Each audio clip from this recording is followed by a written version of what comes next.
سحرش میری بہت اچھی دوست تھی۔ سحرش اور میں نے اسکول پھر کالج ایک ہی ساتھ پڑھا تھا۔ ہماری عادتیں، ہماری باتیں، ہماری پسند ایک دوسرے کے ساتھ بہت زیادہ ملتی تھی۔ سحرش کی ساری عادتیں ہی بہت اچھی تھیں، مگر اس میں ایک بات جو بری تھی وہ یہ تھی کہ اس کو بہت زیادہ غصہ آتا تھا۔ وہ اکثر اپنے غصے میں بہت سے غلط کام اور غلط فیصلے کر لیتی تھی۔ اس کے اس غصے کی وجہ سے سب ہی بہت زیادہ پریشان تھے۔ ان کی وجہ اس کے گھر والوں کا ناجائز پیار اور لاڈ تھا۔ دراصل سحرش کے ماں اور بابا کی ڈیتھ ہو گئی تھی۔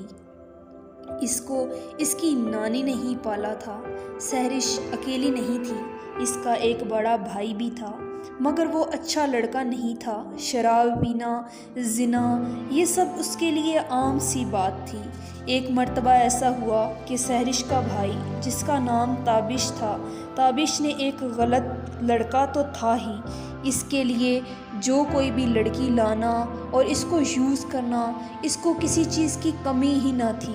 روز ایک نئی لڑکی کو لانا اور اس کے بعد اس کو مار دے یا چھوڑ دے، یہ اس کی اپنی ہی مرضی ہوا کرتی تھی اور کوئی بھی اس کو منع کرنے والا نہیں تھا۔ ویسے تو روز ہی اس کے اڈے پر ایک لڑکی آتی تھی، مگر آج جو لڑکی اس کے پاس آئی تھی وہ سب سے الگ تھی۔ اس کو دیکھ کر نہیں لگتا تھا کہ وہ سمپل سی ایک لڑکی ہے۔ اس کی آنکھیں، اس کے بال، تابش کو پہلی نظر میں ہی اس سے محبت سی ہو گئی تھی۔ اس کے بعد اس نے بولا، تم یہ سب چھوڑ دو تو ہی میں تم سے شادی کروں گی۔ اس کا نام عریشہ تھا۔ عریشہ نے بتایا کہ وہ اکیلی ہے، اس کے ماں باپ نے اسے گھر سے نکال دیا ہے۔ تابش نے اس سے شادی کر لی۔ اس کے لیے یہ سب چھوڑنا بہت مشکل تھا، مگر اس نے سب صرف عریشہ کے لیے چھوڑ دیا تھا۔ سحرش اکثر مجھے بولتی تھی کہ عریشہ جیسی نظر آتی ہے ویسی ہے نہیں۔ میں نے سوچا کہ بھابھی اور نند کی کہاں بنتی ہے، اس کے لیے شاید عریشہ سحرش کو ایسی لگتی ہے، مگر وہ سچ کہتی تھی۔ تابش نے جب سب غلط کام چھوڑے تو اس نے بھی سحرش سے معافی مانگ لی تھی اور اس نے بولا کہ سحرش میری ذمہ داری ہے اور سحرش اب میں اپنے بھائی کے ساتھ ہی رہتی تھی۔ ایک دن ایسا ہوا کہ سحرش کا بھائی تابش گھر نہیں تھا اور عریشہ کسی سے فون پر باتیں کر رہی تھی کہ جو میں چاہتی تھی وہی ہوا، وہی ہو رہا ہے۔ میں نے اس سے سب کچھ چھین لیا ہے، میں اس کو سکون میں نہیں دیکھنا چاہتی، میں اپنا بدلہ اس سے لے کر ہی رہوں گی۔ سحرش نے ساری باتیں مجھے بتائیں کیونکہ وہ پوری بات نہیں جانتی تھی کہ آخر بات کیا ہے۔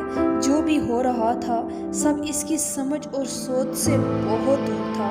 وہ اپنی ہر بات ہی مجھے بتاتی تھی۔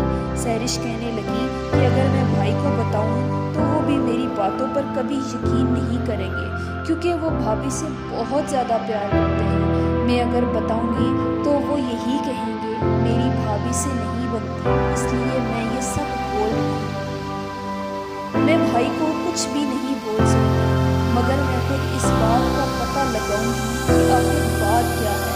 سحرش نے اپنی بھابھی کا فون دیکھا، اس کے اوپر جس نمبر سے زیادہ کالز تھی، اس نمبر پہ جو نام لکھا تھا وہاں ابو لکھا ہوا تھا، اور عریشہ نے تو صرف کو یہ بتایا ہوا تھا کہ اس کی ماں اور بابا نے اس کو گھر سے نکال دیا ہے اور اب اس کا ان لوگوں سے کوئی رابطہ نہیں۔ سحرش نے اپنے بھائی کو یہ بات بتائی تو انہوں نے سحرش کو ہی غلط سمجھا اور الٹا سحرش کو ہی ڈانٹ پڑی اور بولا کہ اگر عزت سے اس گھر میں رہنا چاہتی ہو تو رہو، نہیں تو چلی جاؤ یہاں سے۔ سحرش اپنے بھائی سے بہت زیادہ پیار کرتی تھی۔ وہ یہ چاہتی تھی کہ وہ رخصت اسی گھر سے ہو اور وہ ہمیشہ ہی اپنے بھائی سے دور رہی، اس لیے اپنے بھائی کے پاس ہی رہنا چاہتی تھی، مگر اسے اچھی طرح معلوم تھا کہ کچھ تو غلط ہے جو چاہ کر بھی نہیں بول سکتی۔ اس کے لیے یہ سب بہت مشکل تھا۔ وہ اکثر جب میرے سے بات کرتی تو زیادہ تر وقت اس کا رونے میں ہی گزر جاتا۔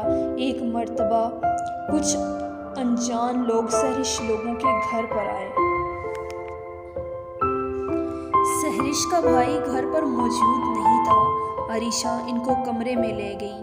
کافی دیر وہ باتیں کرتے رہے مگر سحرش کو کچھ سمجھ نہیں آئی، مگر دیکھنے میں عجیب سے لگ رہے تھے۔ بعد میں پتہ چلا کہ وہ ڈرگ ڈیلر ہیں۔ ان کا کیا کام؟ عریشہ سے مزید سوچ بچار پہ پتہ چلا کہ عریشہ نے تابش کو ڈرگ کی عادت پھر ڈال دی ہے، اور اس بات کا تو علم بھی نہیں تھا بھائی کو۔ بھائی نے سچے دل سے عریشہ کی خاطر سب چھوڑ دیا تھا۔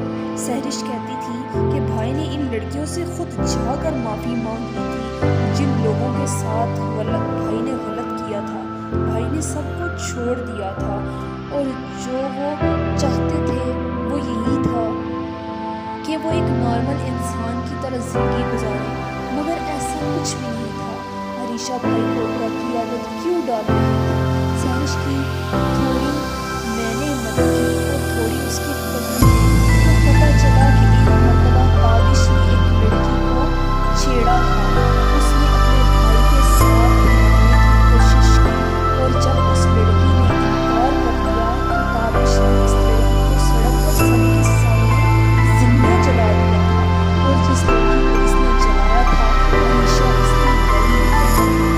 مگر یہ بات کتنی سچ ہے یہ کوئی نہیں جانتا تھا۔ یہ بات سچ ہے بھی یا نہیں اس بات کا بھی کسی کو علم نہیں تھا، مگر سحرش کی سمجھ میں یہ نہیں آ رہا تھا کہ اگر عریشہ چاہتی تو کون سا ہر وقت اس کا بھائی گھر میں ہوتا ہے، وہ سحرش کے ساتھ بھی برا کر سکتی تھی۔ اس نے ایسا کیوں نہیں کیا؟ آخر عریشہ کا کیا مقصد تھا؟ آج عریشہ کی برتھ ڈے تھی اور بھائی نے گھر میں بہت بڑی پارٹی رکھی تھی۔ میں حیران تھی، مگر مجھے سب سے زیادہ شوق اس وقت لگا جب بھائی نے اپنا گھر اور سب کچھ عریشہ کو تحفے میں دے دیا۔ اب ہر طرف عریشہ کا راج تھا۔ سحرش کی دوسرے دن عریشہ سے لڑائی ہوگی جس کی وجہ سے سحرش کو غصہ آ گیا اور عریشہ کو دھکا دے دیا جس کی وجہ سے عریشہ کو چوٹ لگ گئی اور بھائی نے سحرش کو گھر سے نکال دیا اور سحرش نانی کے گھر پھر آ گئی۔ بعد میں کیا ہوا کوئی نہیں جانتا۔ سحرش کو 6 ماہ بعد پتہ چلا کہ اس کا بھائی بہت تکلیف میں ہے اور عریشہ کا کسی اور کے ساتھ افیئر ہے۔ سحرش بھائی سے ملنے گھر آئی تو دیکھ کر حیران رہ گئی، سب بدل گیا تھا۔ عریشہ کی ماں اور باپ اس کے گھر آ گئے تھے اور عریشہ کا بھائی بھی اسی گھر میں رہتا تھا اور بھائی کے لیے ایک ایک سانس مشکل ہو رہی تھی۔ بہت بری حالت تھی بھائی کی۔ جب یہ حالت دیکھی تو سحرش نے پوچھا یہ اس نے کیا کیا؟ تو اس نے بتایا اس نے بھی اس کی بہن کے ساتھ ایسا ہی کیا تھا۔ اس کے بھائی نے سب سے پہلے اس کی بہن سے پیار کا معاہدہ کیا، پھر بغیر شادی کے اس کے ساتھ پورا کرنے کی کوشش کی۔ جب اس نے انکار کر دیا اس نے سب کے سامنے سڑک پر اس کو آگ لگا دی، وہ بھی اس کے ساتھ ایسا ہی کریں گے۔ سحرش نے بولا تم نے میرے ساتھ برا کیوں نہیں کیا؟ عریشہ بری لڑکی نہیں تھی، اس نے بدلہ لیا تھا اور اس نے سحرش سے بدلہ نہیں لیا کیونکہ وہ ایک لڑکی کی زندگی کو برباد نہیں کرنا چاہتی تھی۔ سحرش نے بولا کہ بھائی کو معاف کر دے، مگر عریشہ نے بولا کہ میری بہن نے مرتے وقت بولا تھا کہ وہ اس سے بدلہ لے۔ عریشہ نے رات میں تابش کو سڑک پر لے جا کر آگ لگا دی۔ سحرش نے بہت روکا کہ میرے بھائی کو معاف کر دے، اس کو اپنی بہن کا بھی بدلہ لینا تھا۔ سحرش نے سب دیکھا تو برداشت ہی نہیں کر پئی اور یہ سب دیکھ کر پاگل ہو گئی۔ سحرش کو پاگل خانے بھیج دیا گیا۔ عریشہ نے سب کے سامنے آگ لگا دی تھی۔ تابش کو اس بات کا ثبوت کسی کے پاس نہیں تھا کیونکہ اس نے آگ رات میں لگائی تھی، اور سحرش کو اس بات کا بھی دکھ تھا کہ اس کی بات پر کسی نے بھروسہ نہیں کیا کیونکہ وہ سب کو رو رو کر چلا کر بتاتی رہی کہ میرے بھائی کو آگ عریشہ نے لگائی ہے، عریشہ نے لگائی ہے، مگر کوئی بھی اس بات کو ثبوت کے بغیر نہیں مان سکتا تھا کیونکہ عریشہ شکل سے بہت ہی سیدھی سادی اور معصوم نظر آتی تھی اور کوئی بھی یہ